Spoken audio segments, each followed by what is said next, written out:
Este programa es presentado por Itaú, Penner Automotores.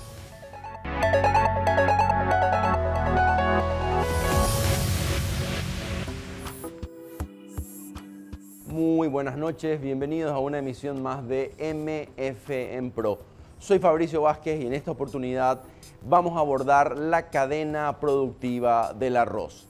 Cuando hablamos de economía agrícola solemos hacer mucho énfasis en los rubros tradicionalmente más importantes como la soja, el maíz y el trigo.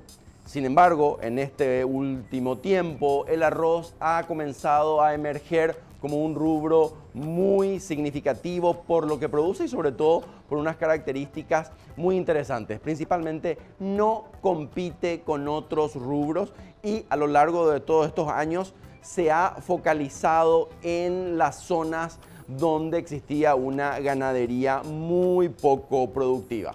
Por lo tanto, la producción y las exportaciones actuales de arroz, el incremento del volumen exportado y por lo tanto también de los montos hacen del arroz todo un elemento nuevo que tenemos que incorporar a la economía productiva del país y sobre todo, como insistimos siempre en este programa, no es solamente el rubro, sino toda la cadena que hay en torno al, en este caso, el cultivo del arroz. Y estamos hablando de los créditos, hacemos referencia también a las maquinarias específicas a diferencia de los otros cultivos tecnificados que requieren y obviamente todo un sistema de transporte, de logística y de provisión de recursos.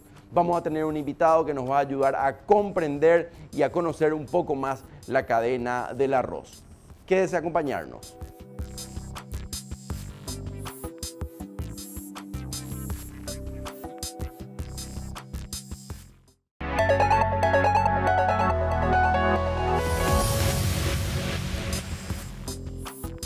Iniciamos entonces nuestro primer bloque sobre la economía del arroz, la cadena de valor del arroz. Este arroz que antes no salía casi en la imagen del Producto Interno Bruto Agropecuario, sin embargo, ha emergido en los últimos años. Ya no hace 2 o 3 años, sino hace mucho más. Y para eso está con nosotros Cristian Heise, que él es director de la empresa Desarrollos del Sur, una empresa arrocera que produce y exporta arroz, en el que está principalmente en el departamento de Misiones y en otras zonas del país. Cristian, bienvenidos y gracias por acompañarnos. No, por favor, el gusto es mío. Gracias por estar aquí. Bueno, Cristian, no teníamos el arroz, no era un rubro productivo tradicional paraguayo. Mira, mismo para nosotros tampoco era un rubro importante. Nosotros nos dedicábamos a la ganadería y el arroz empezó a ser nuestro vecino por todos lados y de repente nos encontramos totalmente rodeados del arroz y entramos, ¿verdad? ¿Cuál fue el inicio, Cristian? ¿Quién fue la persona cuál fue la innovación mayor? Tengo entendido que hay un ingeniero agrónomo que realizó muchas inversiones, investigaciones. Hay un ingeniero que se llama Héctor Ramírez, la gente que está metida en el arroz lo conoce.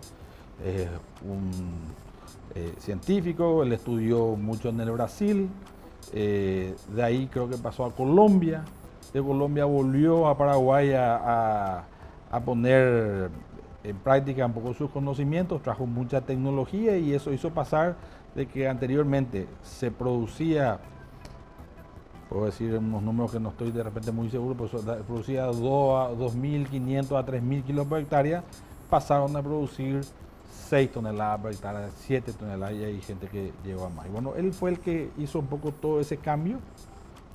Muchas empresas se lanzaron a ese desarrollo y bueno, fue un poco los inicios de lo que es hoy lo que es la nueva camada de arroz en el Paraguay, ¿verdad? Un desarrollo relativamente reciente. ¿En qué periodo podemos decir que el arroz empezó a un despegue importante y una expansión? Me puedo animar a decir que en el año 2007, 2006, 2007, 2008, desde ese momento empiezan a cambiar los números del arroz, ¿verdad? Como digo, anteriormente habían productores de arroz, pero no estaban tecnificados y no tenían tampoco tanta rentabilidad por los números que producían. Así mismo. Y esto se puede ver, si podemos ver nuestra primera lámina, por favor, donde están donde está, según esta es la imagen del arroz que teníamos en el censo del 2008. Cada círculo corresponde ahí a una cantidad de hectáreas dadas, y vemos que el departamento de Itapúa, Misiones y Cazapá concentraba, y se puede observar también que en el 2008 teníamos 33.000 hectáreas cultivadas, que hoy es un chiste, parece una broma este número. Hoy creció bastante, yo creo que el número que estamos hoy, estamos entre 140 y 150.000 hectáreas, ¿verdad?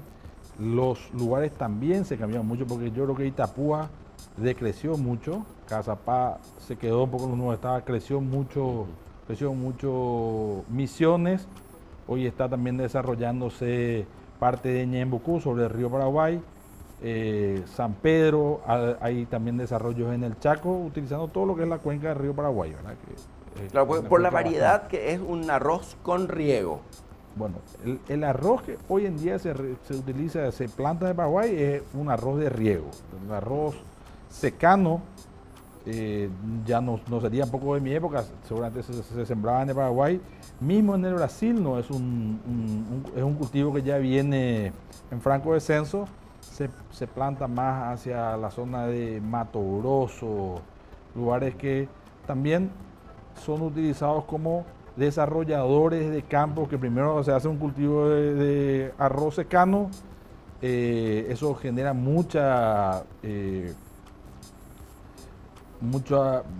una capa para lo que sería después el cultivo de soja, ¿verdad? Claro, ese es el mecanismo. La materia orgánica. Recordemos también que en el cultivo del arroz, el cultivo de arroz con riego requiere innovación, requiere tecnología, requiere agua, pero también requiere energía eléctrica. Y en Paraguay, en varias zonas rurales, no teníamos ese conocimiento antes para hacer este tipo de tecnología, el arroz con riego. No solamente, no sé si no teníamos conocimiento se pudo importar ese know-how. Han venido en su momento brasileros trayendo un poco también sus conocimientos. Lo que no había es ningún tipo de infraestructura para hacer. En el momento que nosotros, en el caso nuestro, que estamos en Misiones, decidimos hacer este tema, tuvimos que traer 60 kilómetros de línea eléctrica. De 60 kilómetros parece un poco que no es un número grande, pero es como que yo de acá a cada cupé tenga que hacer yo una línea privada. De tu bolsillo. De mi bolsillo, ¿verdad? El camino para que podamos sacar nuestra producción, otros 50 kilómetros. De nuestro bolsillo también, para lo cual... Y un camino respetable, un camino para que salgan camiones. Camino agrícola, caminos que pueden, hoy en día, solamente de nuestra producción entran y salen más de 1.000 camiones al año. El vecino otras 1.000, 1.500. Entonces, camino de todo tiempo, que solo tampoco no lo podíamos hacer. El Estado en ese momento tampoco no lo podía hacer, no era posible, no era un lugar donde tocar la puerta para el desarrollo como podría ser en otros países.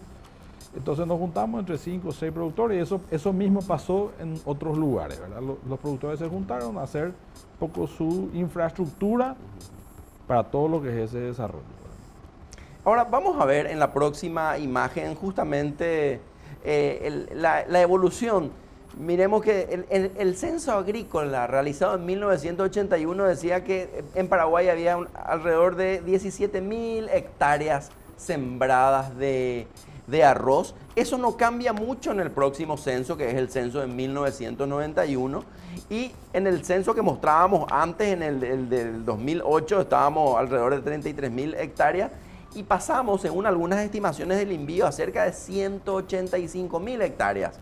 Sí. Según un estudio del INVIO, un crecimiento más que espectacular, Cristian. Pero vos te fijas que el punto de inflexión está hacia el 2005, 2006, donde te estoy contando, es donde entra la tecnología, ¿verdad? Donde entra la tecnología de fertilización, de buenas prácticas, los manejos culturales correctos, para que eso produzca otros números y eso pasa a ser un cultivo rentable. En algún momento, entre el año 2010, 2012, pasó a ser la niña bonita de la agricultura, ¿verdad? De repente la soja ya estaba totalmente establecida, entonces el único cultivo que tenía mucho crecimiento era el arroz. Hablaba del envío, yo creo que hoy en día con la FEDARROZ se está trabajando mucho en poder establecer realmente cuáles son los números correctos de esa cantidad de hectáreas que hay, porque el envío lo hace a través de imágenes satelitales, y esas imágenes satelitales ellos la contrastan y ven un poco las cantidades que hay. Cuando vos estás hablando de eso, una soja donde ellos tienen unos trabajos fantásticos, el cultivo está muy bien definido. En el caso del arroz, si yo hoy no siembro arroz, este año no siembro, va a salir el mismo cultivo que yo sembré el año pasado. Entonces, sobre esa imagen puede parecer que hay arroz cultivado en ese lugar, y no, porque el arroz crece como un pasto. O sea, él va a seguir saliendo, va a seguir siendo alimento animal o lo que sea, pero va a aparecer como un arroz. Va a tener toda la infraestructura alrededor y no va a estar sembrado. Hay que ajustar entonces. Hay que ajustar, y esos son trabajos que hoy en día está haciendo la FEDARROZ con el envío. Yo creo que pronto tendremos unos resultados mucho más exactos. Yo creo que el número hoy en día, como digo, creemos que el número está entre 140.000 y 150.000 hectáreas. Que igual es significativo. Igual es significativo, pero ahí también demuestra que hay una cantidad de productores que han salido del arroz. Han salido del arroz porque pequeños productores que no han encontrado una financiación correcta, una financiación adecuada, asistencia a este tipo de productor, ahí totalmente, el Estado está totalmente ausente. Yo no digo que necesitemos nosotros, que somos productores de mayor tamaño, pero sí hay una cantidad de productores que necesitan asistencia del Estado, necesitan asistencia financiera, asistencia de renovación de conocimiento, crédito del Estado para renovación de maquinaria, y eso un poco no han dejado de tener. Anteriormente los molinos eran los que le financiaban, ellos también dejaron de ser jugadores activos. Y hay que ir a tocarle la puerta al banco. Claro, y el banco pero el banco no está financiando a ese pequeño productor. Okay. O por lo menos no es lo que conocemos, ¿verdad? Los bancos de plaza se retiraron de ese tipo de productores. Ok, acá en este incremento de la superficie cultivada del arroz, Cristian, uno puede preguntarse, bueno, ¿qué había antes en esta zona? Acá parece que la ganadería ha sido la expulsada por el arroz, que se da en un momento interesante donde Paraguay o los ganaderos paraguayos redescubren el Chaco, es decir, se abre un nuevo campo ganadero en el Chaco. Entonces, me parece que no hubo un conflicto con los ganaderos. No, sí hubo mucho conflicto por un desconocimiento, ¿verdad? El arroz fue ganando mucho terreno, mucho campo ganadero, y no se tenía mucho el conocimiento de cómo misturar, de cómo mezclar eso, cómo hacer que esto podamos producir bien, producir con buenos cultivos de invierno. Pero como te explicaba un poco fuera de cámara, te decía, mira, el arroz lo que vino y trajo, una de las grandes cosas que trajo es como el gran desarrollador del campo, de ese campo, de esos bañados campos bajos. Esteros no, porque el arroz no puede ser un lugar donde uno puede controlar el agua. Es un estero, uno puede controlar el agua. El arroz, ahí te quiero aclarar una cosita y para todos. El arroz requiere de una capa muy fina de agua. No es que necesita medio metro de agua o 20 centímetros de agua, es una capa en el pie, una capa muy finita. Entonces, si yo me voy y planto esto en un estero, no voy a poder controlar el agua y va a ser un cultivo que va a terminar o muriendo o no produciendo lo que tiene que producir. Entonces, ¿dónde se puede producir arroz? Donde yo puedo controlar el manejo del agua, ¿verdad? ¿De cuántos días el ciclo y cuántos días tiene que estar bajo agua y cuántos seco? Bueno, ahí me vas a entrar. Yo no soy ingeniero, yo soy. Pero ahí me vas a considerar 120 días, 110 días. Tenemos, sí, te diría que en los cultivares, por los calores que tenemos en el Paraguay, tenemos 10 a 15 días menos que el Brasil. El arroz se cultiva en seco, se prepara la tierra, se cultiva en seco, luego de tener un tamaño de 3, 4 hojas, ya empieza a entrar el agua. Se inunda. Artificialmente. Se fertiliza y se inunda. Y luego se mantiene con ese nivel de agua se mantiene hasta el punto de cosecha. En otros países, en el Brasil, se retira el agua 20 días antes de la cosecha, en ciertos lugares, en otros no. Pero como vuelvo a repetir, acá tenemos calor intenso, nosotros estamos cosechando con agua. Con agua, y luego sale el agua, ¿verdad? luego va sacando el arroz y si nosotros nos vamos ya a cosechas de abril, mayo, ya podemos cosechar en seco porque los calores no son muy intensos. El calor hace que se rompa el grano y ahí todos conoceremos un poco más, un poco menos el arroz, pero lo que es interesante en el arroz es que el grano sea entero, ¿verdad? Es el que tiene valor. Claro, cuando el grano está entero, tiene mayor valor. Cuando el grano está partido, tiene menos valor. Entonces, te diría que un grano partido vale la mitad de un grano entero.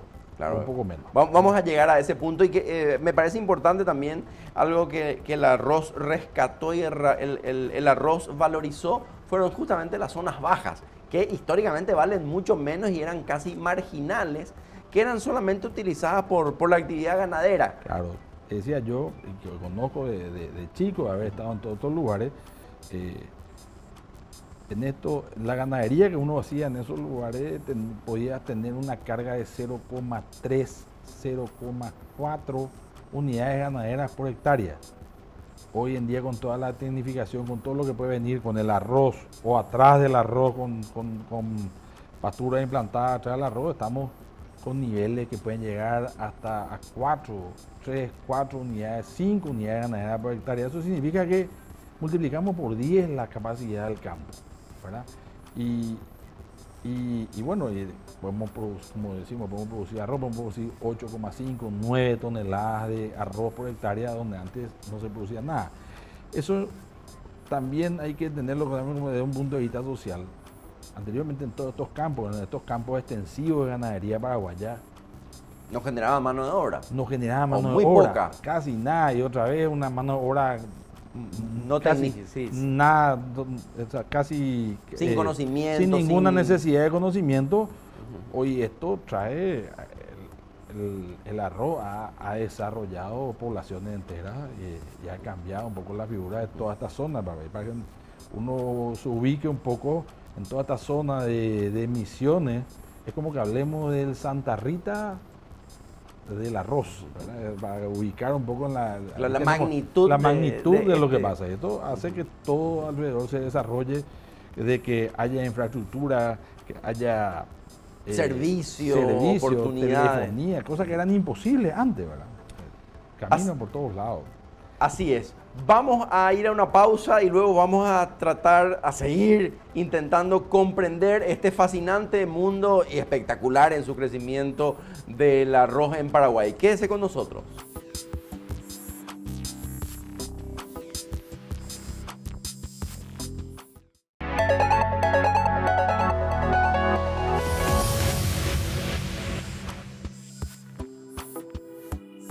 Retomamos nuestro programa sobre el arroz en Paraguay, esta cadena de valor que tuvo un desarrollo excepcional en la última ya década y media. Nos acompaña en este programa Cristian Heiseke y vamos a seguir analizando, Cristian, estas estadísticas. Si podemos observar, habíamos indicado ya cómo creció de forma exponencial el número de hectáreas y obviamente la producción de arroz. Pasamos de menos de 100.000 toneladas a ya más de 1 millón de toneladas. Había mercado para este arroz. Obviamente Paraguay es una población muy chica. Comemos arroz, pero no sé si todos los días. ¿Cómo es el mercado mundial del arroz? Estaba necesitando. Felizmente tenemos un gran consumidor de arroz al lado, que es Brasil. ¿Pudo el mundo o la región consumir este arroz que Paraguay producía? Bueno, antes que nada te quiero comentar un poco cómo se mueven esas toneladas de arroz en el Paraguay, ¿verdad? En Paraguay estamos produciendo entre 1.100.000, podemos llegar a, posiblemente dependiendo del clima, podemos llegar a 1.200.000. Paraguay no consume más de 150.000 toneladas. Año. En la cocina paraguaya el arroz no es una comida muy común como sería en el Brasil, que de repente es el plato de todos los días, o en Perú o Centroamérica. Entonces, nosotros exportamos la mayor parte de lo que producimos, ¿verdad? Entonces, si yo te digo que estamos entre un orden de 950.000, 1 millón de toneladas, el saldo exportable que tiene Paraguay. El mercado principal es es Brasil. Brasil lleva aproximadamente un 60% de todo lo exportado por Paraguay, lleva a Brasil en dólares. De repente puede llevar un poco más en toneladas, y el resto nos repartimos por otros sectores, por otros lugares del mundo. Paraguay es un proveedor de arroz partido para África, ¿verdad? Se lleva todo el arroz partido hacia esos mercados. Se lleva también arroz integral a Europa. Hay mercados que son interesantes en Centroamérica. Y otros mercados distantes podrían ser Irak, que creo que ya se han ganado 2 licitaciones. Irak es un mercado premium, por más de que de repente suene un poco raro. Irak es un mercado exigente, un mercado premium de arroz en el mundo. Premium en el sentido de la exigencia de calidad que tiene. Y por lo tanto el precio. Y por lo tanto el precio paga mejor que otros, ¿verdad? Y otro gran consumidor también es Irán, pero Irán creo que en este momento hace un buen tiempo está fuera del mercado por las cuestiones políticas que no vienen al caso, ¿verdad? Cristian, hablamos de arroz, vamos a ir después a una lámina, pero ya aprovecho la oportunidad ya para preguntarte, hablamos de arroz como si existiese un solo tipo de arroz en el mundo. Paraguay produce alguna variedad que es muy chica, muy grande, que le gusta a algunos mercados, que a otros mercados ni aunque les regalemos van a tomar nuestro... O sea, hay diferentes gustos de arroz para diferentes preparados de comida en el mundo. Mira, en Paraguay se produce mayormente el arroz largo fino. Yo diría que en un 98%, donde me atrevo a decir, se produce el arroz del tipo largo fino. Ese es un arroz no aglutinado, quiere decir que nosotros en toda la región y en todos estos mercados que te hablé, nos gusta que el arroz no se aglutine, lo comemos con algún cubierto, cuando se cocina el arroz tratamos que ese arroz no se pegue. En otra parte del mundo, en Oriente y en lugares donde hay mayor consumo de arroz en el mundo, le gusta más el arroz aglutinado. O sea, el arroz que vimos que se come o con palito o se come con la mano. Que es una especie de arroz en pedazos luego. Pero básicamente lo que es un arroz aglutinado que se pega más, y bueno, ese es el gusto que ellos tienen. Tal vez si nosotros traemos ese arroz a Paraguay, nadie lo come, ¿verdad? Lo mismo al revés. Pero sí en esos mercados pueden haber nichos, y los nichos allá son un poquitito más grandes que los nichos de acá. Y pueden ser números interesantes, pero somos muy distantes. El arroz, a diferencia de soja o de carne, que somos también grandes productores en Paraguay, se produce en todo el mundo. Entonces, yo tengo que llevar un arroz. Si yo quiero llevar un arroz a Oriente, tengo que competir con todos los productores de Oriente. En cambio, la soja se produce mucho en Estados Unidos, acá en el Mercosur, que somos grandes productores en uno u otro lugar. Y podemos mandar a China. China creo que produce también mucho, pero podemos mandar porque los mercados demandan eso. Cuando nosotros mandamos un contenedor de carne, no quiero quedarme corto, pero un contenedor de carne son $110,000, $120,000 o $150,000, dependiendo del tipo de carne que sea. Un contenedor de arroz son $8,000. Entonces, las distancias para llevar nuestro producto, el flete influye demasiado. Viendo el caso de la carne, el flete no influye tanto sobre el valor que tiene un contenedor. Acá influye, entonces dejamos de ser competitivos. Nosotros competimos, nosotros tenemos una producción premium en el Mercosur, se aprecia mucho el arroz del Mercosur, es un arroz que no es económico en relación a todos los otros arroces, el arroz que hay en Oriente, que es más barato,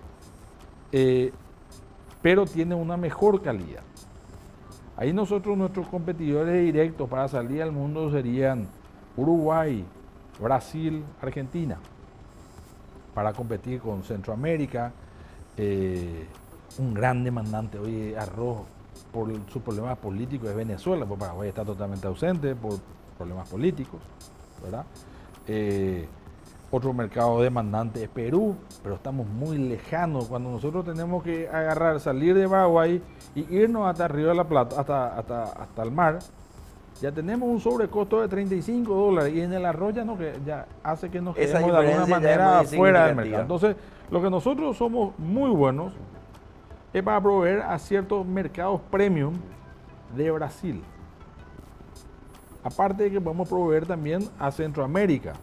Hemos enviado barcos, que este año no se pudo dar, por otra cuestión que le voy a explicar un poco después, pero hoy en día Paraguay es un gran proveedor de San Paulo, de Minas Gerais, de Goiás, de lugares que están un poquitito centro para arriba de Brasil, porque Río Grande do Sul, allá abajo de Brasil, es el productor de arroz. Entonces nosotros competimos con ellos por los mercados de arriba.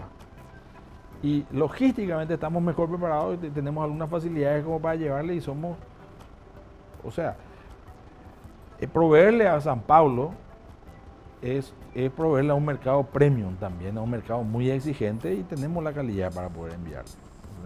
En eso estamos. Ok, realmente estas informaciones revelan la complejidad y todo lo que tiene el sistema. En la próxima lámina, claro, podemos ver que se incrementó la superficie, se incrementó la producción y obviamente el nivel de productividad también. Estamos hablando ya de que pasamos y vos lo decías, Cristian, en el bloque anterior, ahí de 2.500, 3.000 kilos por hectárea, saltamos a 6.500 kilos por hectárea en promedio. A sabiendas que hay productores que realizan más inversiones que otros, tienen rendimientos más altos. Cristian, ¿cuánto hay que invertir por una hectárea de arroz?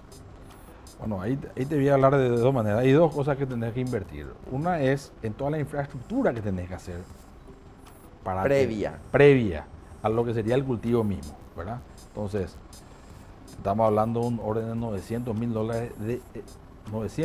a $1.000 en la infraestructura que tenés que tener. Solamente caminos, canales generales, agua, motores, electricidad. Todo lo que se te ocurra que tenga que hacer, que haga posible esta logística.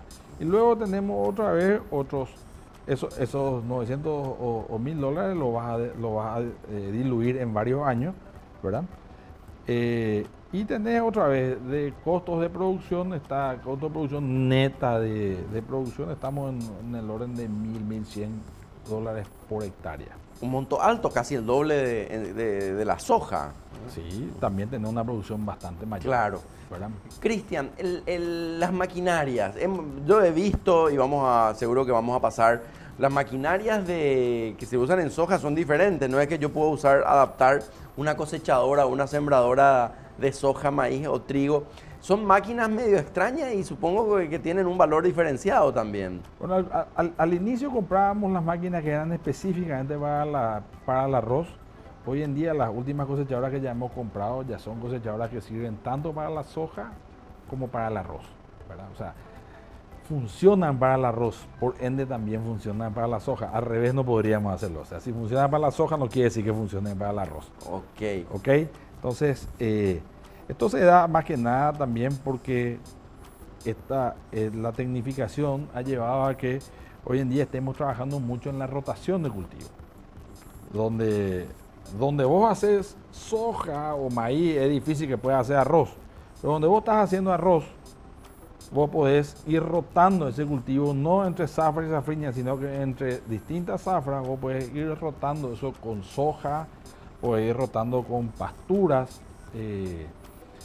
y hacer un poco que en eso estás renovando los nutrientes del campo, estás utilizando mejor tu campo y estás haciendo que eso dure en el tiempo, ¿verdad? Y diversificando los ingresos. Que no es poca cosa. No es poca cosa. ¿Verdad? Vamos a la próxima lámina, por favor. Vemos, esta sería la preparación de suelo. Cristian, no vemos agua todavía. No, el suelo está totalmente preparado. Ajá. Ahí está, esa es una siembra. Ok. ¿Verdad?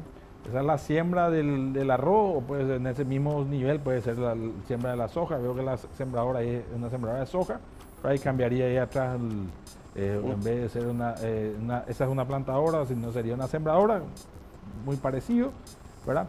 Pero si esto fuese arroz, así también es la apariencia de una siembra de arroz, ¿verdad? Se siembra totalmente en seco, yo no puedo sembrar en barro, ¿verdad? Ok, tenemos la próxima imagen, que justamente es el cargado de las semillas, ¿verdad? Ahí está adelante está la caja de fertilizantes, atrás está la caja de semillas, ¿verdad?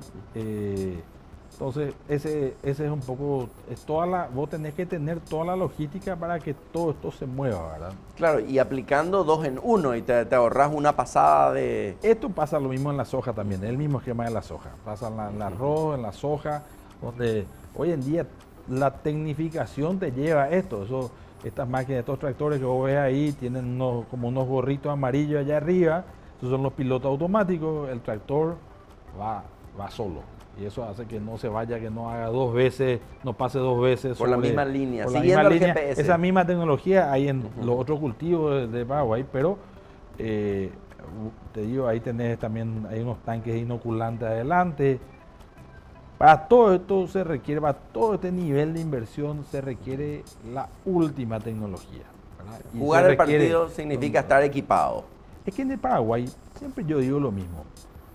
De eso tenemos que tener claro, nosotros somos jugadores de la Champions League en la parte agrícola. Exportamos la mejor carne del mundo. No tenemos nada que envidiarle a nadie, ¿verdad? Estamos haciendo soja, somos unos grandes productores de soja en el mundo.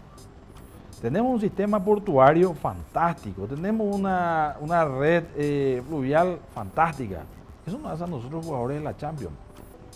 Y es una carta de presentación para donde nos vayamos. O sea, Paraguay es respetado en ese sentido cuando vos estás llevando un producto agrícola paraguayo por toda la trayectoria que se tiene, ¿verdad? Y la producción arrocera sigue esta misma Y línea. la producción arrocera sigue esta misma línea, ¿verdad?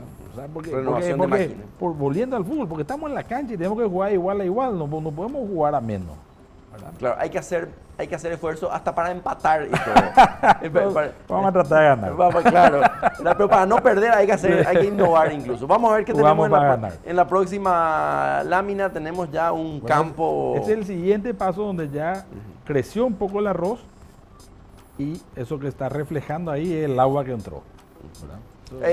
En esta imagen vemos también unos hilos detrás. Claro. Que no se puede pensar en el cultivo de arroz sin tener dónde guardar ese arroz y dónde procesar. Ese sería el gran problema, porque los volúmenes en arroz son enormes, ¿verdad?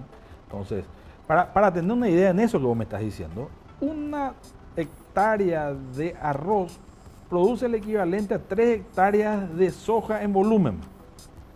¿Okay? Nosotros estamos cosechando entre 8.500 a 9.000 kilos por hectárea, donde la soja está en 3.000.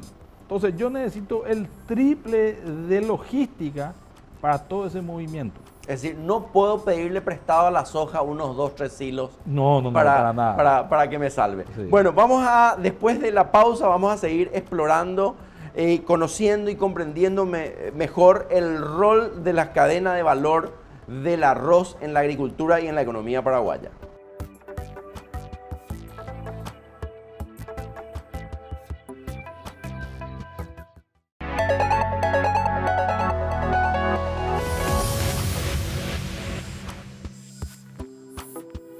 Volvemos a nuestro programa ya, lastimosamente el último bloque de la economía del arroz. Nos acompaña Cristian Heiseke, productor y exportador también de este grano que no lo conocíamos, o lo conocíamos, pero no tenía la envergadura que tiene hoy.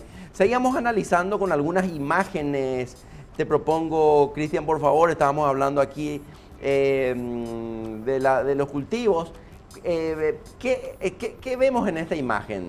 Bueno, si nosotros nos volvemos a la imagen anterior, vos vas a ver que, como yo les explicaba, el cultivo de soja de arroz tiene una lámina de agua. Por ende, yo no puedo entrar ya con una fumigadora a hacer los cuidados culturales.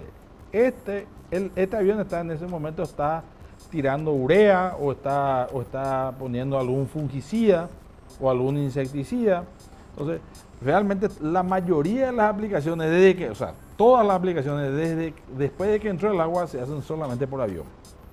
Ok, una tecnología, una característica particular de este cultivo. Eso requiere también de unas inversiones muy grandes nosotros en ese caso, y creo que la mayoría utiliza esto como servicio, ¿verdad? Pero nadie tiene un avión fumigador propio. Es casi muy poco, ¿verdad? Porque el avión te puede fumigar 1.000 hectáreas por día, o te puede poner 600, 700 hectáreas por día de urea, Entonces, hay mucha demanda y hay muy buenas empresas muy profesionales que hacen este servicio. que hacen este servicio. Podemos ver que el avión está a escasos metros del suelo, requiere una técnica y una práctica. Requiere una técnica, de repente si él va un poco más arriba, la estela ya se empieza a esparcir, o si él va un poco más abajo, la estela no logra esparcirse. Te agrego una cosa acá, uno de estos aviones cuesta una fortuna. Claro. Un avión para fumigar, estamos hablando encima del $1.000.000, ¿verdad? Claro, claro. No es Y fácil lo que decíamos también, Cristian, en la pausa, era contabilizar un poco cuánto sale mover una cosecha, una siembra de arroz, ¿verdad? Esas máquinas que salen alrededor de $450.000, $500.000, y me decían que tenía que estar acompañado a través de otros tractores con sus respectivos implementos. Es decir, estamos hablando de cifras realmente muy significativas. Sí, requiere unas inversiones pesadas, pero como te dije, se hacen no todos los años, sino que cada tanto, a medida que vaya un poco esa necesidad. Lastimosamente, a diferencia también de lo que podría hacer la soja, no hay mucho servicio profesional, como podría ser el tema del avión, que sí lo hay. No hay mucho servicio profesional en la cosecha, porque requiere de maquinarias específicas para el arroz. Este avión lo puede llevar a la soja también, no lo puede llevar a otro cultivo. Pero en el caso de una cosechadora de arroz, tiene que estar preparada para el arroz. Eso implica que tiene otro rodamiento, con unos tacos más altos. Tiene que estar con unas protecciones mayores porque el arroz es muy abrasivo. O sea, él va lijando todo lo que va comiendo, todo el metal que toca. Entonces sí requiere de una inversión alta, lo que hace que de repente pequeños productores no puedan ingresar, ¿verdad? O lo que los dejó de alguna manera afuera todo esto. Es una cuestión de escala ya. Es una cuestión de escala. Y escala en relación al precio, porque en algún momento podemos hablar de cómo se ha movido el precio neto, ¿verdad? También. Vamos a nuestra próxima lámina. Por favor, esto es un cultivo, pero vemos ahí presencia de aves también. O sea que esta es una foto que te la envié también para que se vea un poco todo lo que es lo que aumenta la fauna en ese lugar, en el sector del arroz. Ahí de repente hay unas ideas que no son reales, ¿verdad? Acá, ¿por qué están esos pájaros ahí? Porque están comiendo peces, bichos, lo que se te ocurra. Hay toda una biodiversidad que se genera a través del arroz, que es fantástica de verla, ¿verdad? Pájaros y como te digo, toda la fauna que está totalmente amigable con los cultivos que tenemos. Favorecida por el agua, que siempre es vida. Favorecida también. por el agua, ¿verdad? Pero voy a todo y hago ese punto porque de repente a la gente se le ocurre que acá se fumiga, se hace esto, se mata, y no es cierto. Vamos a la próxima lámina, por favor, a observar también una misma imagen. La próxima, por favor, también ya en el cultivo. Este ya es un cultivo un poco más avanzado del arroz. Si nos fijamos, en apariencia parece ser un pasto, ¿verdad? Es una gramínea que funciona muy bien que funciona sí o sí sobre el agua.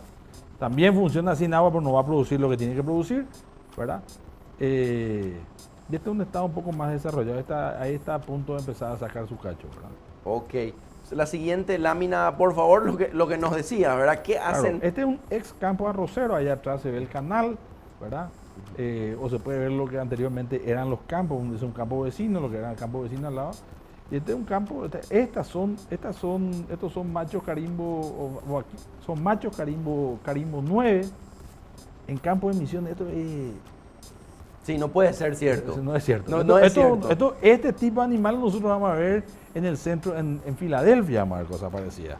En Neuland, ese nivel de tecnificación llega acá, ¿verdad? Y también, a mí me sorprende muchísimo, Cristian, porque los agricultores paraguayos y los ganaderos paraguayos hacían actividades paralelas y nunca se encontraban. Claro. Era muy difícil encontrar un agricultor que hacía soja y que en algún momento metía ganado y viceversa. Eran por andariveles separados y nunca se encontraban. Eran preconceptos que había. Anteriormente, donde estaba la agricultura no tenía que entrar la ganadería porque compactaba, porque hacía esto, lo otro. Bueno, hoy en día esos conceptos han sido totalmente perimidos. Esto ya pasó. Hoy en día la tecnología indica que esto, o el know-how que se trae del exterior, indica que estos son la ganadería debe vivir en un matrimonio con la agricultura y la agricultura con la ganadería, aprovechando al máximo todos los recursos que se tienen. Esto no es un detalle menor porque Paraguay es un país que tiene una superficie relativamente limitada, ¿verdad? No podemos decir, bueno, estos departamentos o estas zonas hacen arroz y hacemos ganado en otro lugar, ¿verdad? Entonces me parece un muy buen ejercicio para comprimir producción también. Este esquema de integración de agricultura con ganadería también está muy desarrollado en el Brasil, incentivado también por el gobierno y por las organizaciones, porque también hace que vos no necesites que se tire una hectárea de monte. Vos tenés que aprovechar lo que ya hay desarrollado, los campos que hay, y empezar a construir un primer piso, segundo piso, tercer piso y hacer un edificio de departamento donde pueden convivir todos. Y lo mejor de todo es que conviven mejor que solos. Totalmente, esa rotación. El arroz produce más en una integración, o la ganadería produce más en la integración, o la soja, ¿verdad? Por la renovación de los nutrientes. Entonces, todo esto puede ir de la mano, pero eso implica conocimiento. Y eso es lo que estamos, de alguna manera, huérfanos en Paraguay. En nuestra empresa, por el nivel, la envergadura que tiene, podemos traer ese conocimiento de afuera y cuesta un dinero bastante importante, pero da su fruto. Pero hay mucha gente que no puede llegar a eso, y es ahí donde nosotros vemos que podría estar el gobierno, el Ministerio de Agricultura, yendo un poco, haciendo un poco todo ese, apoyando al productor, a hacer una ganadería mejor, a hacer una agricultura mejor en toda la zona sur del Paraguay, o en toda la zona de Asunción para abajo. Cristian, hablando con algunos productores ganaderos me decían que no tenían estos problemas porque quien más, quien menos tiene un veterinario, un agrónomo que fue a hacer una maestría o un doctorado, volvió, esa tecnología está disponible. Pero en Paraguay tenemos muy pocos arrólogos, ¿verdad? Por llamarlo a los especialistas de alguna forma, a los especialistas del arroz. No hay mucha gente especializada en arroz, y cuando digo especializada digo con niveles de conocimiento y actualización sofisticados. Bueno, no hay. No tienen, solamente si fueron afuera pueden tener ese conocimiento. Lo que sí ha pasado es que las condiciones laborales de personas con mucho conocimiento en países como Brasil, Uruguay o Argentina no han sido más las favorables por los problemas que han tenido, y esta gente ha emigrado a Paraguay y ha traído mucho conocimiento. Que constituye una ventaja, ¿verdad? Constituye una ventaja de disponer ese... Claro, ahí es donde vemos un poco que toda esta gente son los que vienen de afuera, son los buenos o son los malos, son los cucos, ¿no? Pero yo creo que como ha pasado en toda la historia del Paraguay, los inmigrantes han traído mucho conocimiento, y eso pasó siempre. Así mismo, vamos a ir ya yendo a... Esta es soja en campo arrocero. Esto es algo nuevo en el Paraguay, hay algunas empresas que lo están haciendo, pero abre un abanico de posibilidades muy interesante. Esto implica que estamos poniendo una leguminosa en el lugar donde estaba una gramínea, o sea, una especie totalmente distinta de planta. Eso hace que se renueve el suelo, como estamos diciendo, hace que podamos dividir un poco los ingresos, ¿verdad? Pero las producciones son muy importantes, y esto ya es una realidad en el Brasil, hacia la zona sur de Brasil. Y bueno, esta innovación llega también. Así como hoy en día está entrando la soja en el Chaco, y eso requiere de cultivares distintos que aguanten un poco más la soja. Adaptados. Bueno, estos cultivares necesitan resistir un poco más los encharcamientos, y tiene su tecnología que hay que aplicarla.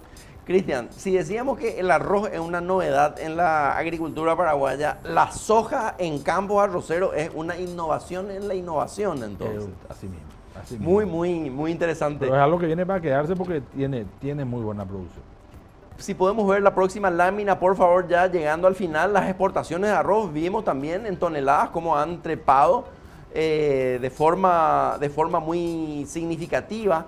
Estamos en el 2019 alrededor de, al mes de al mes eso de está al octubre. mes de, no, eso está al mes de septiembre. De septiembre, todavía octubre no. Todavía no está. Nosotros hoy en día estamos, yo creo que a octubre estábamos en 800.000 toneladas. Ya pasamos lo del año exportadas. pasado. Claro, ahí hay que tener en cuenta que ahí sale un barco para Irak, que hace un número importante, ¿verdad?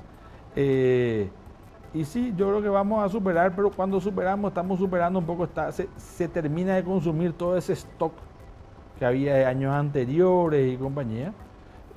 Esto implica, te diría que el año pasado tuvimos unos precios un poco mejores que los de este año.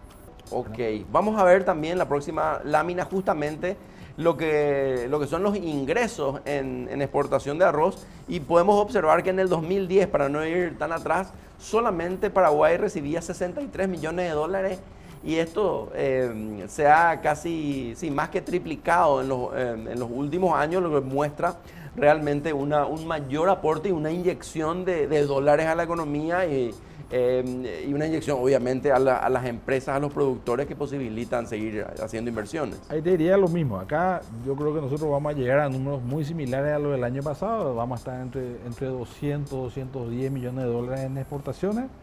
Si nosotros nos vamos, hace poco estuvimos en una charla del CEA, en un congreso del CEA, donde hablaba Pablo Henrique de que esto tenemos que multiplicarlo por 5, que es el giro que da en la economía, ¿verdad? Estamos hablando de un aporte dentro del giro de esa economía de 1.000 millones de dólares. Totalmente. ¿Verdad? Que es un número extremadamente respetable, ¿verdad? Y que genera también, favorece la diversificación productiva, porque terminamos en algunos meses en algunos años agrícolas donde no hay mucha lluvia, terminamos rezando para que la soja, que el cultivo principal, no se golpee, pero bueno, tenemos acá algunos amortiguadores para esos momentos. Si podemos pasar a la próxima lámina, también el ranking de países. Ya nos decías vos, Cristian, que Brasil, que es una ventaja que Brasil que compre arroz porque está al lado nuestro. Y también muy interesante, creo que lo que nos decías antes también, que Paraguay es mejor, está ubicado geográficamente más cerca de los mercados que las zonas productivas brasileñas. Así mismo. Sí, acá podemos ver un poco los países que realmente hacen el ranking. Brasil es el principal, Chile sería un segundo mercado, Costa Rica podemos ser muy grandes. Todos estos países ya de Centroamérica y compañía ya están un poco limitados por políticas. El arroz no es un commodity porque tanto se consume en el mundo que está regulado. Entonces, de repente pueden entrar en los gobiernos, hay ciertos gobiernos que ingresan y ponen limitaciones a las importaciones o limitaciones o incentivos a los productores, y hace que salga totalmente de lo que es un commodity que fluctúa libremente, ¿verdad? Entonces, hay mercados que pueden ser interesantes para Paraguay, como digo, este año 2019 no fue Centroamérica, pero Centroamérica es. El año pasado hemos mandado un barco a Nicaragua, otro barco a Panamá, otro barco a México. Y cuando hablamos de un barco, estamos hablando de 20.000 toneladas. Claro, son cifras considerables. Son enormes. A la par de que como blanco, o sea, ha ido 1 o 2 barcos de blanco, uno creo que fue a Irak, otro a Colombia, no me estoy acordando, pero cuando empieza a moverse a esos mercados, eso hace también que los precios en Brasil suban también, o los precios del arroz paraguayo en Brasil suban. Y ya para ir terminando nuestro programa, Cristian, los desafíos del sector, ¿cuáles son las tareas que se tienen que hacer para que tengamos un sector arrocero mucho más productivo, más firme, más sólido, más vinculado a otros sistemas productivos? ¿Qué necesita el sistema? ¿Necesitan mejores rutas, líneas de electricidad, nuevas zonas de expansión, mayor conocimiento? ¿Cuáles son los desafíos del sector arrocero? Bueno, en la cuestión eléctrica, primer punto, somos el rubro agrícola que mayor demanda eléctrica tiene. Eso implica, como productores de energía, que seamos grandes consumidores, es fantástico, producimos lo que Paraguay produce, ¿verdad? Ande hizo un movimiento muy interesante que posibilitó que vos puedas mover tu necesidad de demanda 2 veces al año. Yo creo que eso lo ideal sería 3 y no 2, pero ya es un gran avance. Quiere decir que vos podés contratar potencia una potencia distinta en el año y luego puedes bajar. Lo ideal, como digo yo, debería ser que vos puedas subir 2 veces y bajar una vez, o subir una vez y bajar 2 veces. Eso va a ser un ahorro muy interesante para todos. Ya hay pasos muy interesantes que se dieron hace poco, se generó la Federación de Arroceros. Eso hace que estemos un poco todos aglutinados en un bien común, o sea, un objetivo en común. Yo diría que siempre faltan líneas de financiamiento a largo plazo para desarrollo a largo plazo, ¿verdad? Con números que sean, con intereses que sean un poco acorde a lo que es el rubro. De repente cuando vos competís, cuando vos estás hablando de soja, los movimientos son mucho más rápidos, pero acá, como vimos, las inversiones para que esto sea posible son muy altas. Entonces, diría que un mayor apoyo de los bancos. Yo creo que los bancos se han dado cuenta también de eso, ¿verdad?